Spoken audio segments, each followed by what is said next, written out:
Assalamualaikum warahmatullahi wabarakatuh. Assalamualaikum. Ini Ustaz, yang sedekah untuk orang tua tadi ya, amalnya untuk orang tua. Satu paket tak dengan kita yang bersedekah? Karena hartanya itu aja maksudnya yang kita sedekahkan. Maksudnya? Kan harta yang kita sedekahkan, kita niatkan untuk orang tua. Hartanya itu aja. Contohnya? Yang uang 100 juta misalkan ya, disedekahkan untuk orang tua.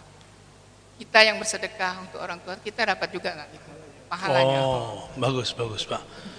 Gak usah khawatir Pak. Jadi Imam Ibnu Qayyim itu punya kitab namanya Ar-Ruh. Jangankan sedekah duit, Bapak kirim Fatihah aja, itu ada perdebatan ulama. Kita kirim Fatihah nih orang tua, kita kan dua. Kata Imam Ibnu Qayyim ini imamnya kelompok sebelah Pak. Tapi giliran bab ini dia nggak ngikut imamnya, kita aja ngikut ya. Apa pembahasan dia? Apakah Fatihah yang kita baca itu dibagi dua? Kalau yang kita kirim 4 dibagi 4, atau masing-masing dapat satu Fatihah? Ternyata ulama kita beda pendapat. Terus yang membaca dapat nggak? Nah, ini yang orang tidak faham. Sholawat, zikir, apapun itu kalau dikirim, dia itu kayak cahaya matahari. Coba cahaya matahari itu satu, tapi yang kena banyak gak? Jadi kalau kita kirim Fatihah, itu kirim nur. Orangnya di dalam 1000 kena semua. Maka kalau versi saya, itu enggak setengah, 2,5, enggak. Selama mereka disebut namanya, dia dapat keberkahan Fatihah full. Bedanya Fatihahnya berapa kali, itulah wattnya berapa kali Pak, berapa besar gitu aja. Kalau Fatihahnya 7, berarti wattnya tegangan tinggi, cahayanya tambah terang, gitu ya. Apalagi Bapak ini sedekah untuk orang tua, sumbernya dari Bapak itu. Jadi dilihat-lihat sama orang tua, siapa sumber cahaya ini? Ternyata anaknya sendiri. Gak usah jauh-jauh Pak. Kita ngelihat anak kita baca ayat di depan orang, tampil baca ayat, terharu nggak kita? Terharu. Apalagi sekarang Bapak bersedekah atas nama dia. Jangankan di akhirat, jangankan di alam barzakh, kita nih si fulan sedekah, seneng nggak? Manusiawi Pak, seneng ya? Manusiawi, senang disebut-sebut namanya. Apalagi di alam barzakh. Itu di alam barzakh tuh kayak orang kayak di komplek. Kan kuburan itu samping-sampingan. Jika ada yang dapat kiriman, itu yang lain belum. Maka senangnya mereka kalau duduk jika dikubur di samping orang soleh, apalagi wali-wali Allah. Itu mereka dapat percikan.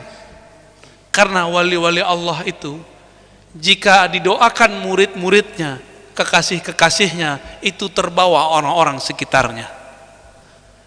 Itu juga sebabnya kenapa orang-orang yang soleh itu tidak mau dikubur dekat-dekat orang yang kafir. Maka makruh nanam orang non-muslim di pemakaman muslim, karena bikin ganggu yang lain. Ntar dia lagi seksa kan, yang lain terganggu Pak. Serius. Jadi di sono tuh udah kayak komplek udah, ya. Ada yang tiap hari dia teriak-teriak. Gimana kalau kita punya tetangga teriak-teriak, disiksa orang terus, terganggu. Ya. Itu bukan main-main Pak. Saya bukan lagi dongeng, ini asli ya. Bacalah kitab-kitabnya ya, kitab Tazkirah Imam Qurtubi itu cerita tentang itu. Jadi Bapak nggak usah khawatir, yang Bapak sedekahkan itu dapat full, bahkan kalau ikhlasnya tinggi dikali 700. Ikhlasnya tak terbatas, maka keberkahannya pun tidak terbatas. Kalau Bapak masih ngitung-ngitung pahala, Allah hitung juga. Ya, paling tinggi 10 kali lipat. Ini rahasia, orang yang dapat 10 kali lipat, itu orang tidak ikhlas. 10 kali lipat itu di dunia. Al-hasanah, satu kebaikan, 10 kali lipat, bi asyri amsalihah, Itu ada hadisnya, ada juga ayat yang menyebutkan makna itu. Itu buat orang yang kurang percaya. Kalau orang percaya minimal dia dapat 700. Jika dia lebih dari percaya, dia tulus. Tulus itu tiada batas, maka Allah pun membalasnya tanpa batas. Jadi jangan lagi sedekah supaya rezeki lancar. Itu berarti matre, ya, memberi karena sesuatu. Jadi kalau nggak lancar-lancar dia nggak beri. Ziarah supaya kerjaannya, proyeknya tembus. Dia cobalah ziarah, nggak tembus-tembus, nggak mau saya ziarah lagi ya. Berarti ini orang beramal modus. Sama kayak orang muji-muji kita karena pengen ditraktir, ya. Coba tulus, itu unlimited Pak balasannya dari Allah, karena Allah itu bi ghairi hisab, membalas seseorang itu nggak ada hitung-hitungannya, jor-joran Allah ngasih, begitu Pak ya.